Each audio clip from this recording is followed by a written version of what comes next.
예수 믿지 않고 살아가는 이 세상의 보편적인 사람들과 예수 믿고 살아가는 우리 크리스찬들과의 차이점이 뭐가 있을까요? 구체적으로 다른 것이 있다면 어떤 것이 있을지 한번 좀 생각해 봤으면 좋겠습니다. 물론 생물학적이나 사회적인 입장에서 볼 때는 우리가 주일이면 교회에 나오는 것 외에는 별다른 차이점이 없어 보일 수 있을 것입니다.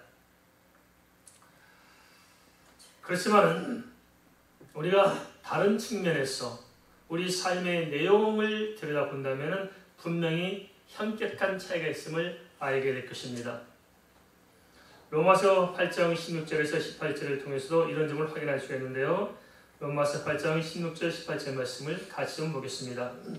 성령의 신이 우리의 영과 더불어 우리 하나님의 자녀인 것을 증언하시나니 자녀이면 또한 상속자 곧 하나님의 상속자여 그리스도와 함께하는 상속자니 우리가 그와 함께 영광을 받기 위하여 고난도 함께 받아야 할 것이니라. 생각하건대 현재의 고난은 장차 우리에게 나타날 영광과 비교할 수 없도다. 로마서 8장 16절에 18절은 불신자와 다른 크리스찬의 차이점에 대해서 크게 네 가지를 시사해주고 있습니다. 뭐가 다를까요? 첫째는 영적인 배우의 실체가 다르다는 것입니다. 사람은 영적인 존재입니다. 영으로 지음받았습니다. 그래서 영적인 세계를 알건 모르건 영적인 세계가 실존하는데 불신자들은 악한 영에 붙들려 있는 사람들이고 우리 성도들은 성령에 붙들린 사람으로 그 배후에 있는 실체가 전혀 다른 사실들을 알아야 할 것입니다. 이렇게 말하면 불신자들은 기분 나쁘게 생각합니다. 어떻게 우리 뒤에 사단이 있느냐? 인정하지 못한다. 하지만 그것을 인정하지 못하는 것 자체가 사단에게 붙들린 증거인 것입니다. 사람은 영적인 존재라서 영적인 실체와도 이렇게 유기적으로 연결이 되어 있습니다. 우리가 사회적인 존재이기 때문에 알건 모르건 이 사회에 돌아가는 그 모든 사건들과 우리가 직간접적으로 연결되어 있는 것처럼 영적인 존재이기 때문에 영적인 실체에 따라서 우리가 연결이 어떻게 되어 있냐, 유기적인 관계에 따라서 우리가 그 영향 안에 있을 것입니다. 둘째는 결국 그래서 우리가 영적인 신분 자체가 다르다는 것입니다. 불신자는 사탄에 속한 사단의 종인 것이고 우리 크리스찬들은 하나님께 속한 하나님의 자녀로 영적인 신분이 확연히 다릅니다. 이렇게 말하면 또 그리스도는 기분 나쁘죠. 우리가 무슨 사단의 종이냐? 이 세상에 있어 사단의 종이라는 것이 아니고 영적인 세계에서 사단의 종이라는 것입니다. 물론 영적으로 사단의 종이기 때문에 이 세상에서도 사단의 종된 모습을 나타내지 않겠습니까? 이 사실을 성령께서는 어떻게 하게 하시냐? 우리가 영적인 존재이기 때문에 성령과 우리가 영적으로 유기적으로 이렇게 연결되기 때문에 성령께서 친히 우리가 하나님의 자녀인 것을 증언해주고 있습니다. 성령께서 역사하지 않으면 사람이 예수 그리스도를 믿을 수 없고 또 하나님의 자녀라는 사실 또한 알 수가 없을 것입니다. 세 번째 차이점은 뭐냐? 그것은 하나님의 자녀인 우리는 하나님의 상속자라는 것입니다. 믿습니까? 하나님의 상속자다 하는 것입니다. 로마서 8장 11절은 예수 그리스도와 함께하는 상속자를 밝힘으로써 상속의 성격이 이 땅에 있는 상속이 아니라 하나님 나라를 상속하는 것임을 밝히고 있습니다. 주님께서 하나님 우편에 계시듯이 우리도 주님의 계속을 통해서 별다른 값을 지불한 것이 없는데 그럼에도 불구하고 우리가 영광스러운 하나님 나라를 상속으로 받게 되었다는 것을 성경은 말씀해 주고 있습니다. 넷째는 따라서 우리는 하나님의 자녀요 하나님의 상속자로서 뭐가 다르냐? 주님의 고난에 동참하는 삶을 사는 것이 다르다는 것입니다.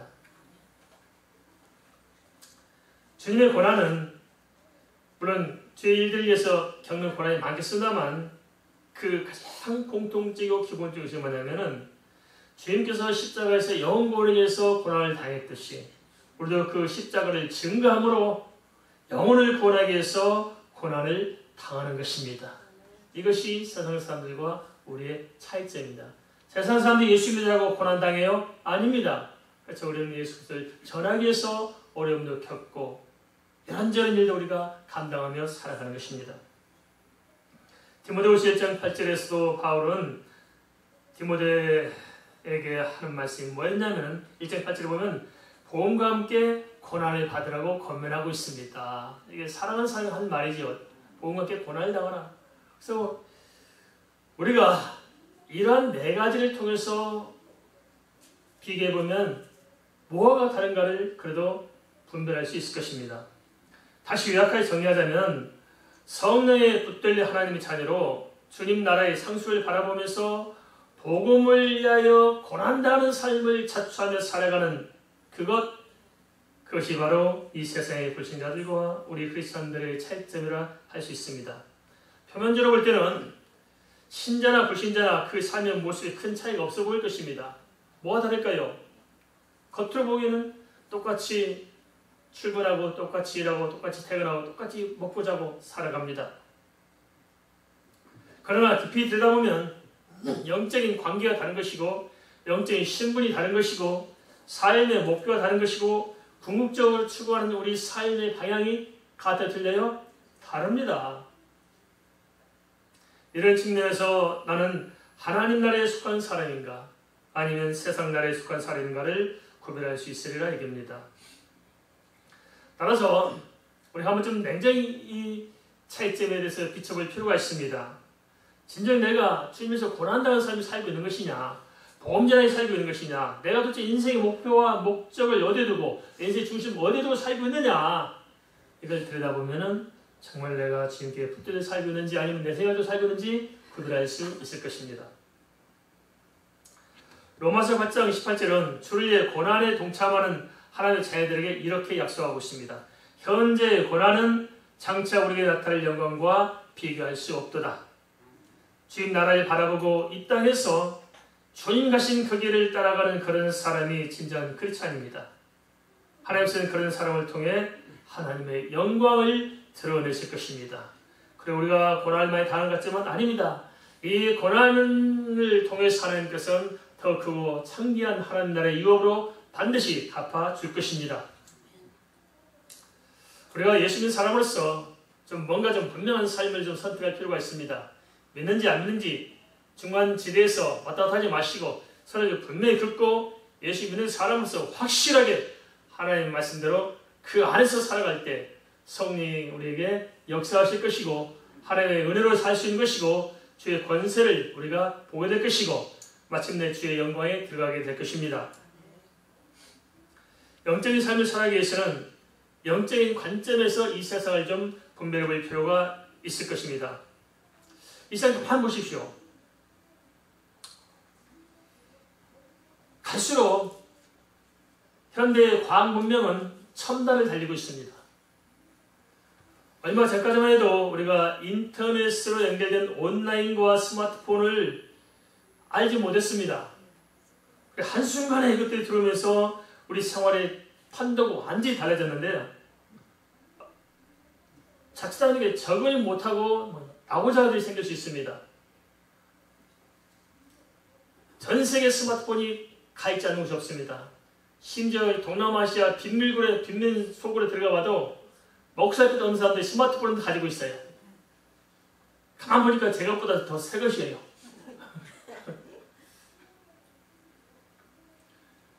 우리가 30년 전, 20년만 생각해도 생각이나 해본 적이 있습니까? 아주 급속하게 이렇게 바뀌어가고 있습니다. 그런데 최근에 또 한 번 또 바뀝니다. 그게 뭡니까? 인공지능이 등장했습니다. 그리고 이제 컴퓨터가 로봇이 우리 일상생활에서 아주 구체적으로 파고들어오기 시작합니다. 저랑 식당 가봤더니 그러대요. 주문했더니 누가 가져오냐면 로봇이 가져와요. 그래서 딱 먹었더니 또 끝났으면 누구는 로봇이 와서 탁 멈춰서 눈치 보고 있어요. 그릇으로 한 거지, 그릇 올려달라고. 그래 올려주면 또 알아서 가요. 10년 전, 20년, 30년 전에 이런 생각 해봤어요? 못 해봤어요? 못 해봤어요. 지금 커피도 이제 로봇이 커피 타주대 딱 돈짐을 스위치 누르면 커피 지가 해가지고 커피 딱 타주고 가져가네요. 참. 네. 이제 젊은이들 좀 더 지나면 이제 사람끼리 결혼 안 하고 이제 로봇하고 결혼한다고 하겠어요. 이제. 솔직히 말하라고는 내비게이션 훨씬 친절하잖아요. 그런데 그냥 또 로봇 친절한 로봇, 예쁜 로봇 만들어가지고 막 장가하고 시가고 그럴 거 아니가 싶습니다. 어찌 보면 급속히 도시화되고 글로벌화되면서 사람 인권도 향상되고 수명도 늘고 삶은 편리해지고 삶의 질도 개선되고 있는 것처럼 보입니다. 하지만 문제는 인간의 보편적인 행복의 척도가 향상되고 있느냐 하는 것입니다. 어떻습니까? 이렇게 과학문이 발전되고 현대문이 확 급속히 발전하니까 더 행복해졌어요? 오히려 아니에요. 더 많이 이혼하고 더 많이 싸우고 더 많이 공허하고 더 많이 불안하고 더 초조하고 더 긴장되고 더 근심 걱정이 많아졌잖아요. 모두가 느끼고 있는 그대로 갈수록 생활을 유지하기가 더 힘들어지고 생존 경쟁은 치열해지고 첨단 핵무기와 환경 파괴 등 인류 사회에 대한 치명적인 요소는 증가하고 있습니다. 지금 남극 북극에 있는 어른들 농하기 시작하잖아요. 오늘은 지금 11월 시작된 첫 주잖아요. 예전 같으면 11월이면 더워요? 추워요? 추워요. 늦가을에 좀 추운데 11월이라고 겨울옷을 입고 왔더니 떠죽게 생겼는데 사람이 숨을 못 쉬게 벽을 더워가지고 못 견디겠네. 이렇게 여름옷 입고 와야 되는데 우리나라도 이제 동남아시아에서 재배하는 과일들을 우리가 재배하게 됐습니다. 환경 파괴 심각합니다.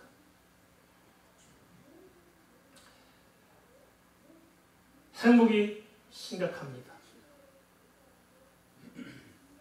환경 오염 대책이 없습니다. 그런데 인간이 절제할 수 있을까요? 못해요.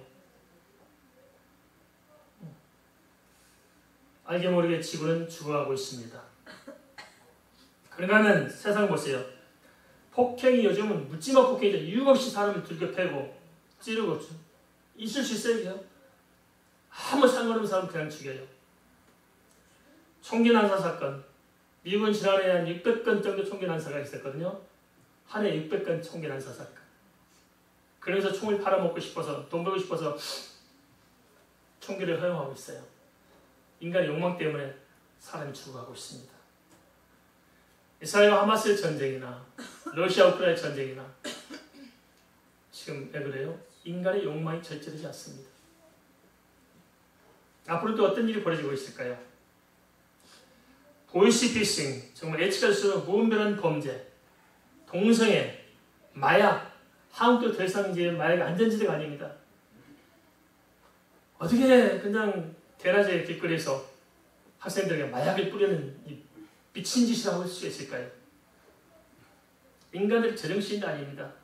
도덕적 윤리적인 타락, 성계의 기준조차 무너져가고 있습니다. 가만히 있어도 지구촌은 자멸의 길을 걸어가게 됩니다. 이런저런 현상들을 종합해 본다면 예수 그리스도의 재림은 얼마나 남았을까요? 우리가 한편에게 성경을 다 들여다보고 한편이 흘러가는 시대상을 딱 보면서 좀 맞춰볼 필요가 있습니다. 가장 심각한 것은 우리가 변화의 속도를 따라갈 수 없다는 것입니다. 그거 안 느낍니까 요즘? 그렇죠. 변화의 속도를 따라갈 수가 없어요. 세상은 자꾸 변해가고 우리는 그렇게 살아가도록 하는데 우리는 그 변화가 어떻게 일어나는지도 모르고 적응을 자체를 못하는 거예요. 우리가.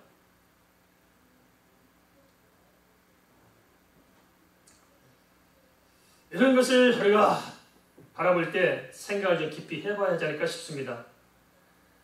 로마서 8장 19절 22절은 앞서 아담의 범죄로 인해서 파괴된 세상의 탄식에 대해서 이렇게 기록하고 있습니다. 로마서 8장 19절 22절 같이 볼까요? 피조물이 고대하는 바는 하나님의 아들들이 나타나는 것이니 피조물이 허무한 데 굴복하는 것은 자기 뜻이 아니요 오직 굴복하시니로 말미암음이라. 그 바라는 것은 피조물도 썩어짐의 종들한 데서 해방되어 하나님의 자녀들의 영광의 자유에 이르는 것이니라. 피조물이 다 이제까지 함께 탄식하며 함께 고통을 겪고 있는 것을 우리가 아느니라. 로마서 8장 19절 20절은 자연 만물도 하나님을 아는 영적 지가 있어서 구원을 갈망한다 이런 말이 아니고, 인류의 타락한 실상을 자연 만물의 고통으로 의노해서 얼마나 이 세상 지구촌이 고통 가운데 있는가 하는 것을 이야기하고 있습니다. 한편은 창세기 3장 10절 18절의 기록대로 아담과 하와에 의해 세상이 하나님의 저주를 받은 사건이 하나 있었고, 또 한편으로는 그 위에 인간들이 죄성에 의해서 지속적으로 무너져가는 이 피조물 세계를 성경은 탄식이라는 말도 풀어내면서 인간의 타락상과 그 안에 살아가는 사람들 그 영혼의 그 구원의 절박함이 무엇인가 하는 것을 좀 보라는 것입니다. 탄식하는 심정으로 영혼을 좀 바라보고 세상을 좀 바라보라는 것입니다. 우리가 살아가는 세상에 희망이 있을까요? 이 지구촌이 끊임없이 인간의 행복을 추구해서 가고 있는 것처럼 보일지 모르지만은 인간의 문제를 인간의 과학 문명이 해결할 수 있을까요? 화성에 가서 산다고 문제 해결될까요? 사회적인 어떤 시스템, 어떤 경제적인 새로운 대안이 생긴다 한들 인간의 문제가 사라질 수 있을까요?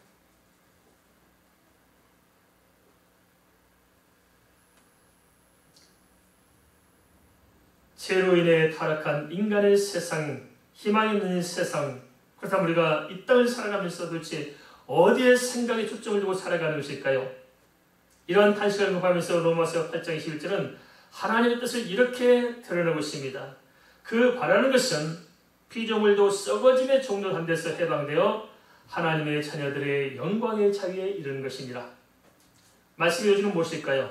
그것은 저는 본문을 통해서 볼 때 로마서 8장 21절의 말씀은 결국 하나님의 상속자인 하나님의 자녀들이 예수 그리스도의 고난에 동참해서 이 세상을 복음으로 치유하고 복음으로 변화시키고 복음으로 붙잡고 복음을 증거해서 하나님 나라로 이끌어가야 한다는 것입니다.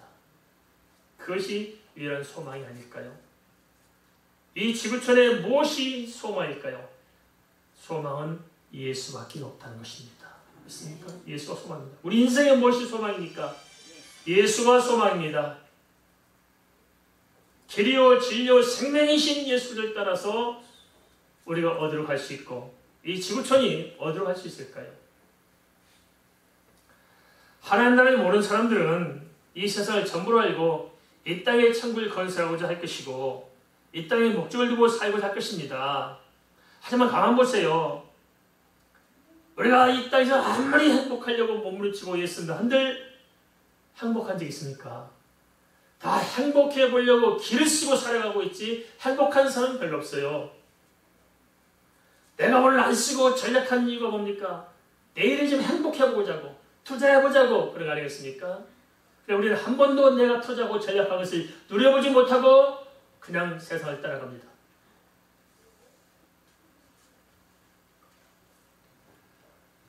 이게 참 인간의 초라하고 불쌍하지 않겠습니까? 그죠? 젊었을 때 이렇게 뼈빠지게 일하고 고생하고 수고해가지고 돈을 모았는데 살만하다 싶으니까 이제 그 돈을 병원비로 투자하고 사시는 분들이 너무 많습니다. 다 병원에 다 바치잖아요. 그러면서 이 땅에서 영원히 행복할 것처럼 착각을 하고 있습니다. 성경은 뭐라 말씀하실까요? 이 세상은 영원한 나라가 아니고 이 세상은 참된 평안을 주시는 곳이 아닙니다. 행복하시는 곳이 아니에요. 물론 우리가 행복하게 살아야겠지만 이 세상에서 완벽한 행복은 있을 수 없습니다. 하나님을 떠나 사는 한 아무리 땅에서 아승을 쌓을지라도 결국 인생은 허망합니다. 아무리 우리가 재산을 축축하고 아무리 명예와 권세와 부귀를 가지고 있다 할지라도 남은 인생의 시간들을 생각해보면 다 꽝이잖아요. 그죠? 남은 날 한번 생각해 봅시다. 우리가 얼마 더 살 수 있을까요? 몇 년 더 살까요? 얼마 더 살 수 있을까요? 그 남은 날을 생각해 본다면 아무리 인생에서 몸부림치고 발을 쳐도 인생은 허망합니다. 허망해요. 따라서 우리는 영적인 세계에 대해서 눈을 뜨고 무엇을 어찌 살아야 할 것인가를 깊이 헤아려 볼 수 있어야 하겠습니다. 그래야 우리가 세상에 허망한 데 불복하지 않고 하나님의 자유로운 상속을 유업으로 받을 수 있지 않겠습니까? 우리의 소망이 이 땅에 있습니까? 하나님 나라에 있습니까? 우리가 무엇을 위해서 우리 인생을 살아야 합니까? 성령에 붙들린 하나님의 자녀로 주님 나라의 상속을 바라보며 이 땅 내가 사는 동안 단 한 생명이라도 복음을 통해서 예수를 알게 하고 천국의 유업을 받을 수 있도록 이끌어내는 그런 삶을 산다면 헛된 세상 속에서 소망을 누리며 사는 것입니다. 베드로후서 3장 12절 14절은 이렇게 방향을 정해주고 있습니다. 하나님의 날이 임하기를 바라보고 간절히 사모하라. 그날에 하늘이 불에 타서 부러지고 물질이 뜨거운 물에 녹아지려니와 우리는 그의 약속대로 의의가 있는 곳인 새하늘과 새 땅을 바라보도다. 그러므로 사랑하는 자들아 너희가 이것을 바라보나니 주 앞에 점도 없고 흠도 없이 평강 가운데 나타나기를 힘쓰라. 이미 세상은 하나님의 구속사적인 경륜대로 움직이고 있습니다. 주님 오실 마지막 날과 새하늘과 새 땅을 바라보지 못하면 인생은 대안이 없습니다. 이 땅이 전부라면 우리 눈에 보이는 것이 전부라면 도대체 우리가 예수 믿을 이유가 어디 있을까요?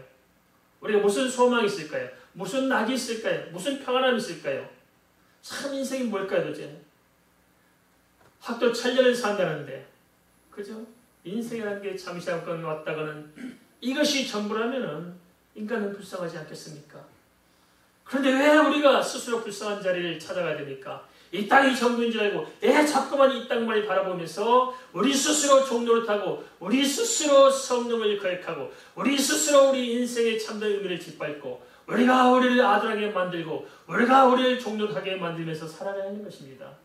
진리를 갈지니 진리가 내 자익하리라. 죄와 사망에서 벗어나서 진정 한 번 사는 인생 인간답게 하나님의 자유답게 뭔가적 의미가 있고 가치가 있고 명확하게 후회함이 없이 이성 떠날 때 마음 편하게 살다 가야지 않겠습니까?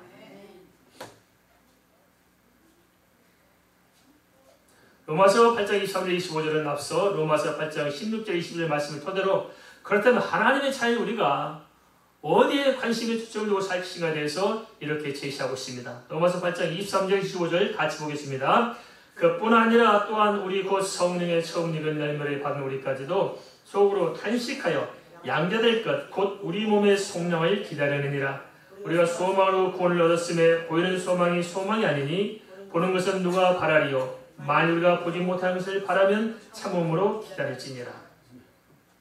로마서 8장 23절에 성령의 처음 익은 열매는 누구일까요? 바로 예수 그리스도입니다. 예수님께서 십자가에 죽으시고 처음 부활하심으로써 모든 성도들의 부활을 보장하는 처음 익은 열매가 되셨습니다. 그 약속을 받은 하나님의 자녀들은 정죄와 사망으로부터 벗어나 예수 그리스도의 계속으로 속량이 되어 믿음 그대로 부활에 참여하게 되는 것입니다. 죽어도 사는 것입니다. 부활이 있습니다. 우리에게는. 여기에 대해서 로마서 8장 24절은 참된 소망은 눈에 보이는 이 세상 것들이 아니라고 전제하면서 육신의 눈으로 보이지 않을지라도 분명한 명확한 소망이 있다는 사실들을 우리에게 주지하고 있습니다. 그날이 오면 우리 눈으로 직접 하나님의 자유된 영광이 무엇인지 그리고 영광스러운 하나님 나라가 어떤 것인지를 분명히 목도하게 될 것입니다. 우리가 예수 그리스도의 고난에 참여해 생명의 복음을 전하는 이유가 여기에 있습니다. 이 땅이 전부라는 무엇 때문에 우리가 예수 찾고 살아야 이유가 있을까요? 그러하니입니다. 생각을 좀 바꿔야 됩니다. 좀 깊게 바라봐야 됩니다. 인생은 짧지만 이 세상을 떠난 그 이유는 영원합니다. 있습니까? 영원한 세계가 있습니다. 영원한 세계에 투자하고 영원한 세계를 바라보고 살겠습니까? 금세 지나갈 곳에 투자하고 금세 지나갈 세계를 살겠습니까? 선택을 명확히 해야 됩니다. 우리 지난날 한번 생각해 보세요. 열심히 살아왔어요. 그런데 지금 돌아보니까 지난날들이 별거 있던가요? 지나고 나면 아무것도 남는 게 없습니다. 그죠? 다 지나고 끝났어요. 그리고 시간이 너무너무 빠릅니다. 시간이 참 빨라요. 우리 처음에 태어났을 때는 타이보다 꼭 작은 토끼만 해가지고 함지박에다 제가 목욕을 시켰거든요. 2.5kg. 너무 앉지도 못했어요. 이게 언제 커냈는데 지금 키가 저보다 커졌어요. 세월이 벌써 흘렀어요. 세상 참 세월이 빠르단 말이 뭔지 실감을 느낄 수 있어요. 그죠? 그때 세월이 참 빠르잖아요. 지금 작년 때는 달력값을 지불한 지 얼마 안 된 것 같은데 올해 또 달력 또 맞췄네. 참 세월이 빠릅니다. 그런데 우리는 그런 것을 안다 하면서도 자꾸 여기에 매달려 있어요. 별것 아닌 것으로 하나님을 떠나고 별것 아닌 것으로 범죄하고 별것 아닌 것으로 다투고 시비하고 낙심하고 절망하고 불평하고 원망하다가 세월 다 보내요. 그렇지 않답게 살아봅시다. 할렐루야. 세상에 속지 말고 살아봅시다. 우리가 무엇을 위해 살아갈까요? 무엇을 위해 살아야 우리 인생에 후회가 없을까요? 세상을 떠날 때 우리가 어떻게 살아야 기쁜 마음으로 우리 인생의 마지막 종을 울릴 수가 있겠느냐 하는 것입니다. 자, 그러면 바울사는 참 대단했어요. 죽음을 앞둬놓고 뭘 바라봐요? 멸류관을 바라보잖아요. 이 세상에선 고단한 삶을 살았을지 모르지만은 사실상 바울사도는 기쁨으로 감사로 살았습니다. 감옥에 갇혀서도 기뻐하고 즐거워하라고 하잖아요. 왜 그럴까요? 인생이 무엇인가를 제대로 알고 하나님 나라가 무엇인지를 알고 세상이 무엇인지를 알고 내게 주어진 것이 무엇인가를 알고 살았기 때문에 진정한 가치를 바라보고 의미 있는 생애를 살았기 때문에 환경과 형편을 뛰어넘어서 인생은 행복할 수 있었던 거예요. 감사할 수 있었던 거예요. 진정으로 다른 사람까지 붙들어줄 만큼 힘있고 능력 있는 삶을 살다 갈 수 있었던 것입니다. 이게 크리스찬의 삶 아닐까요? 근데 우리는 현실에 너무 짓눌려서 내 영혼 하나 붙들어내지 못하고 다른 사람의 영혼도 들여다보지 못합니다. 그래 인생이 참 얼마나 초라하고 보잘것없냐고요. 그죠? 얼마나 초라해요. 그냥 돈 몇 푼 때문에 울고불고 싸우고 시비하고 다투고 법정 소송하고 형제끼리 등 돌리고 부자지간에 서로 칼부림하고 그러면서 크리스찬이라고 말하고 되겠습니까? 그건 아니잖아요. 정말 우리의 주어진 시간과 역량을 어디다 투자하고 살아야 하는 것일까요? 그렇다고 우리가 다 세상을 포기하고 맨날 전도하는 게 아닙니다. 우리 삶이, 우리의 시간이, 내 마음의 중심이 무엇을 지향하며 살아가겠느냐 하는 것입니다. 무엇을 지향하며. 그죠? 똑같이 하루 세끼 밥을 먹어도 그 의미가 다를 것입니다. 우리가 갖는 의미에 따라서 우리의 하루 세끼 식사의 맛이 달라질 수도 있을 것입니다. 우리는 인생을 헛되지 않게 살아가기 위해서 주님을 좀 더 가까이 하고 주님의 뜻을 나의 뜻으로 삼아서 주님의 영광을 바라보며 우리가 참된 소망을 가지고 다른 사람의 영혼을 좀 살펴보고 내 영혼도 좀 진지하게 들여다본다면 후회함이 없을 것입니다. 우리가 복음 증거를 위해서 고난을 자초하고 주님을 위해서 참고 인내할 만큼 또 그런 삶을 통해서 우리가 주님 앞에 서는 만큼 주님 나라에서 우리의 영광은 달라질 수 있을 것입니다. 그렇다면 우리가 어떻게 해야 주님의 삶을 감당하며 한 영혼이라도 주님 앞으로 인도할 수 있고 믿음을 잃지 않도록 우리 자신을 붙들어 세울 수 있을까요? 가보는 복음을 증거하며 인내하며 살아가기는 곧사고 믿음이 좋다는 사람들조차도 어이없이 무너지기가 참 많습니다. 사람들이 많이 무너져요. 저도 참 안타까운 게 많습니다. 밤은 우리 성령들 그렇지만 목사님들도 그런 게 너무 많잖아요. 참 한때 훌륭하던 목사님들이 다 타락해버리는 게 너무 많아요. 첫째는 신학적으로 막 타락해요. 무섭습니다. 신학적으로 타락해. 신학대학원의 교수님들이 신학적으로 타락해서 예수 말고 다른 것을 뭐 자꾸 끼워 넣으려고 해요. 어떤 분이 그렇게 말씀하시래요. 기독교가 참 옹졸하다는 거예요. 하나님은 옹졸하다는 거예요. 왜 그러냐? 어느 학교에서 교수를 초빙하는데 신학대학 교수가 초빙하는데 음악을 담당해 교회 음악을 담당하는 교수를 초빙하는데 잘랐다는 거예요. 안 된다고. 왜 그러니까 그 사람이 불교에서 불교 뭐 하는 짓도 있죠. 자기도 있잖아요. 그걸 지휘하고 불교 찬송하는 곡을 많이 만들어서 복음을 한 사람이래요. 그래서 불교 가서 이제 불교 무슨 자기도 찬미곡 하잖아요. 또 찬불가 막 그도 작곡도 하고 보급도 하고 또 찬불가 팀을 이렇게 지휘도 하고 했던 사람이랍니다. 근데 이번엔 또 이제 신학대학원에 와서 또 신학 교수로 온다고 그래요. 그래서 그걸 잘랐답니다. 그랬더니 그걸 그럴 수 있냐고 기독교는 옹졸하니 이럴 수 있냐 그 말 누구냐면 목사가 그런 말들을 해요. 제정신입니까 아닙니까? 네. 신학대학원은 그리스도를 뽑아요. 그런데 또 교회는 다닌대요. 집사고 뭐 그래요. 교회에서는 집사인데 하는 일은 찬불가를 만들고 잡고서 보급해서 돈 벌고 살아가. 돼야 안 돼요. 이런 이중성들이 실제 우리한테 너무 많은 거예요. 이게 우리한테 이중성들이. 이게 그리스도에서 고난을 자원하지 못하고 믿음으로 인내하지 못한 거예요. 이게. 그러면서 열심히라고 하고 있고 하니까 무슨 하나님의 영광을 보겠고 무슨 은혜를 무슨 능력을 무슨 기적을 체험할 수 있겠냐고요. 이게 너무 안타까운 거예요. 이걸 성경 로마서 8장에서는 피조물의 탄식을 통해서 보여주고 있습니다. 다 무너져가고 있고 이렇게. 마지막 때 정말 믿음 지키기 쉽지 않을 것입니다. 누가 나는 끄떡없다고 장담을 쳤을까요? 난 정말 끄떡없다. 아니에요. 고린도서 10장 12절에서는 선들을 생각하는 자는 넘어질까 조심하라고 경고하고 있습니다. 그러게 정말 조심하고 또 조심하고 또 조심하고 하나의 때 우리가 깨어있기를 바랍니다. 사기를 우리가 터놓고 이야기하자면 자기 자신을 제대로 다스릴 능력이 우리에겐 없잖아요. 무슨 능력으로 우리를 지켜내요? 안 됩니다.